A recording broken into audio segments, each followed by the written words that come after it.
Bismillahirrohmanirrohim. Assalamualaikum warahmatullahi wabarakatuh. Alhamdulillahirabbil alamin. Wassalatu wassalamu ala rasulillah wa ala alihi wa asbihi wa man wala. Alhamdulillah ya, di pagi hari ini kita kembali di pelajaran fikih kelas 7 ya. Pekan kemarin kita sudah belajar pembahasan ke-6, yaitu tentang kedudukan dan keutamaan sholat ya.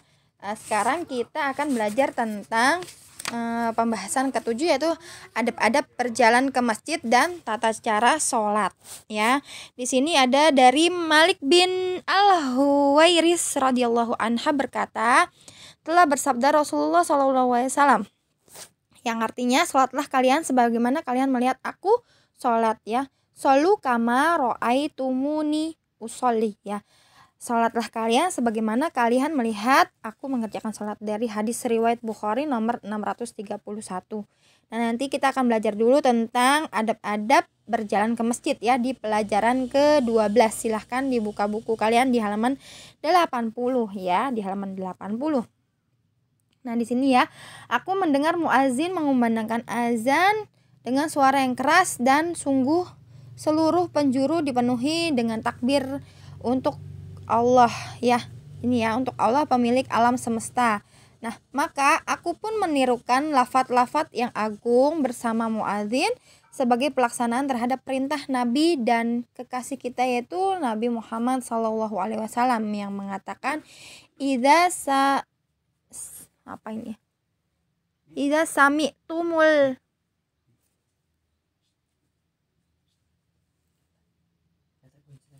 yang artinya, apabila kalian mendengar azan, maka ucapkanlah seperti yang diucapkan oleh muadzin ya. Hadis riwayat Bukhari nomor 586 dan juga Muslim nomor 383.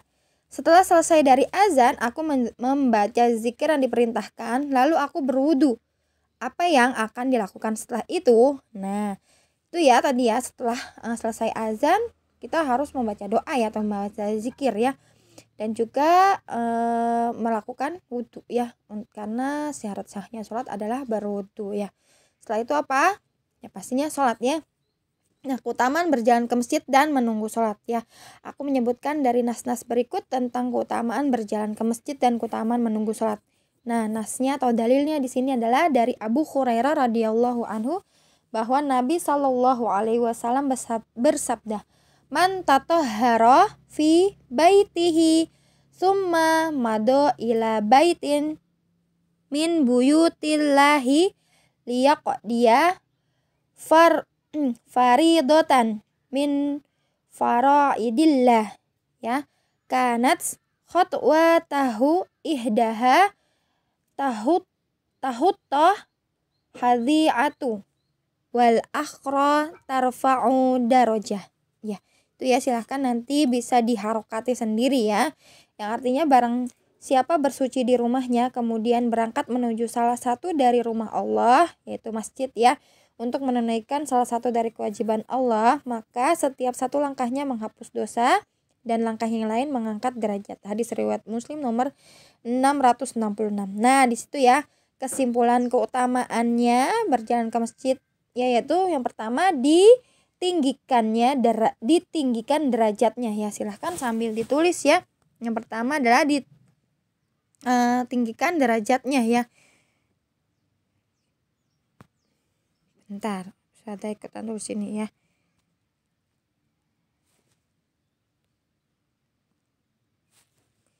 Yang pertama tadi ditinggikan derajatnya ya. Silakan kalian ditulis ya. Ditinggikan derajatnya. Ya, itu adalah yang pertama. Yang kedua, dihapuskan dosa-dosanya ya. Silakan ditulis sendiri, dihapuskan dosa-dosanya ya. Itu untuk yang kesimpulan dari dalil yang pertama ya. Kemudian yang kedua yaitu tentang masih ini ya. Nah, ini ya. Yang kedua adalah dari Abu Musa radhiyallahu anhu berkata, telah bersabda Rasulullah SAW ya, inna a'dhaman nasi ajron fis sholati ab'aduhum mamsya fa'ab'aduhum, ya, fa'ab'aduhum. Sesungguhnya manusia yang paling besar pahala sholatnya yaitu orang yang paling jauh berjalannya, yaitu hadis riwayat Bukhari nomor 623 dan Muslim nomor 662. Nah ini ya, tadi ya keutamaannya itu yang rumahnya paling jauh ya, dan yang banyak langkahnya menuju masjid akan membuahkan pahala yang besar. Jadi semakin jauh ya rumahnya ke masjid akan semakin banyak pahalanya ya, karena nanti kan dia bolak-balik ya pergi ke masjid, apalagi dengan berjalan kaki ya, itu nanti akan lebih banyak pahalanya, seperti itu ya. Jadi tadi ya keutamaannya adalah banyaknya langkah menuju masjid akan membuahkan pahala yang banyak juga atau lebih besar ya. Kemudian yang ketiga ini ya, dari Buraidah radhiyallahu anhu, dari Nabi Shallallahu alaihi wasallam bersabda, basyirul masyaina fidzulami ilal masajidi bin nurit tammi yaumal qiyamah. Nah, berilah kabar gembira kepada orang-orang yang berjalan dalam kegelapan menuju masjid bahwa mereka akan mendapatkan cahaya yang sempurna pada hari kiamat. Yaitu diriwayatkan oleh hadis riwayat Abu Daud nomor 561, Tirmizi nomor 223 dan Ibnu Khuzaimah yang pertama yaitu hadis nomor 377 dan Al-Hakim nomor 331 ya. Nah, biasanya yang sholat di malam hari yang dalam kegelapan yaitu sholat subuh dan sholat isya ya. Nah ini ya, terutama untuk dua sholat ini, maka dia akan mendapatkan cahaya yang sempurna pada hari kiamat. Jadi keutamaannya adalah mendapatkan cahaya pada hari kiamat ya, seperti itu. Silahkan ditulis ya. Kemudian yang keempat ya, dari Abu Hurairah radhiyallahu anhu berkata bahwa Rasulullah Shallallahu alaihi wasallam bersabda, ini ya, al malaikatu tusalli ala ahadikum ma dama fi musallahu alladhi shalla fihi ma lam yuhdis taqulu Allahumma ighfir lahu Allahummarhamhu ya, hamhu itu ya, bukan khamhu tapi hamhu. Nah, dari Abu Hurairah radhiyallahu anhu bahwa Rasulullah Shallallahu alaihi wasallam tadi ya, yang artinya adalah para malaikat bersolawat kepada salah seorang di antara kalian selama dia berada di tempat sholatnya dan dia mengerjakan sholat pada waktunya ya, selama dia tidak berhadas. Malaikat berkata, ya Allah ampunilah dia, ya Allah rahmatilah dia. Hadis riwayat Bukhari nomor 437 ya, itu ya. Nah ini tadi, jadi keutamaannya adalah tadi ya, para malaikat akan bersolawat kepadanya dan mendoakan agar diampuni dosa-dosanya dan juga merahmatinya ya. Itu tadi ya, di sini ya tulis di keutamaannya seperti itu. Nah, adapun adab berjalan ke masjid itu adalah yang pertama ini tadi ya.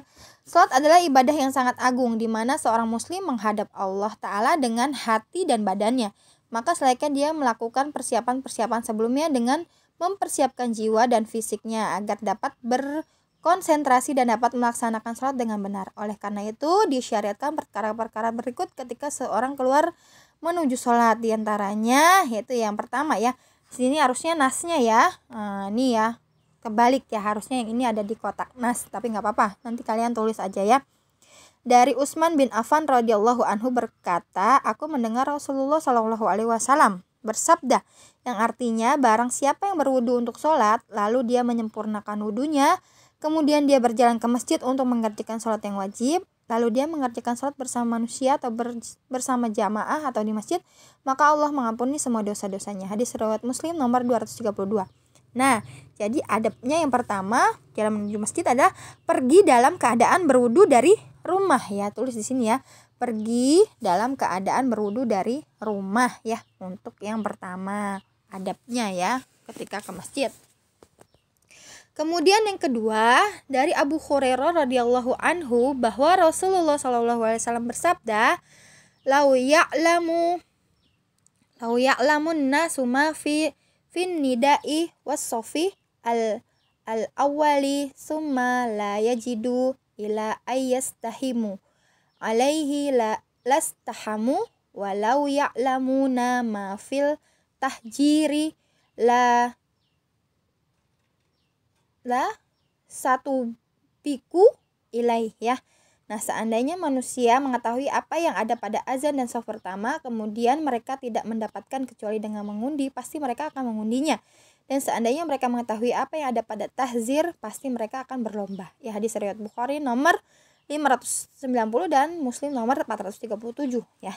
Jadi, adabnya itu berusaha berada pada shaf pertama ya. Kenapa? Karena orang yang berada shaf pertama nanti malaikat akan bersolawat untuknya ya, Masya Allah ya. Jadi diusahakan datang di awal waktu ya, agar mendapatkan shaf yang pertama, seperti itu ya. Tadi ya berarti keutamaannya adabnya itu berusaha berada pada shaf pertama atau datang pada awal waktu ya.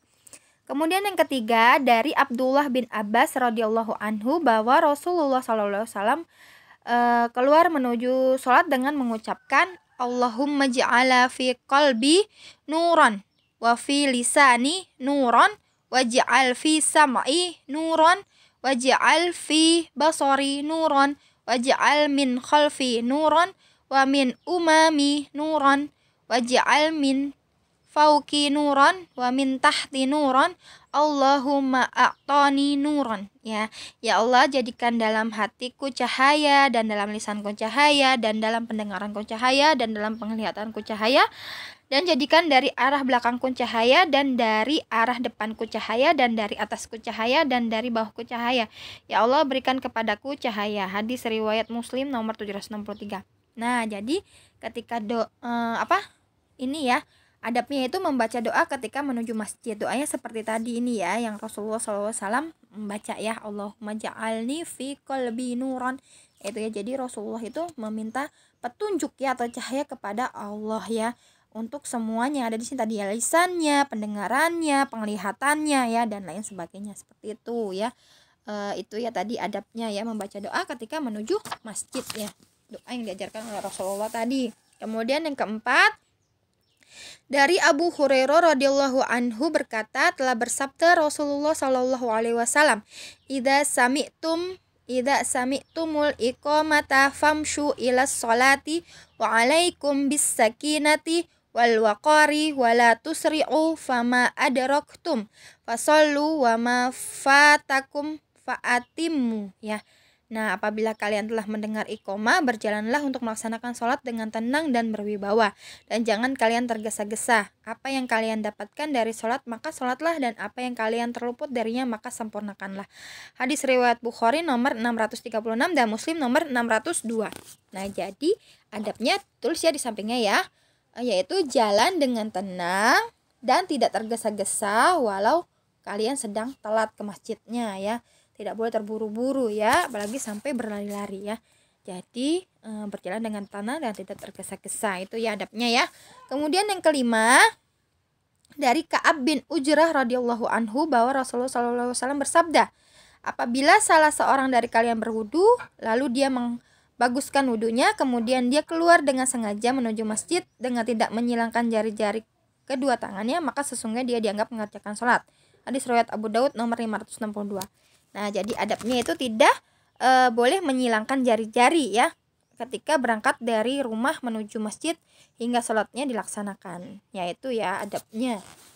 Kemudian yang keenam dari Aisyah radhiyallahu anhu berkata, kana Nabi sallallahu alaihi wasallam yuhibbu tayamunu mas tata'u fi sya'nihi kullihi fi tuhurihi wa fi tarajjulihi wa tana'ulihi ya.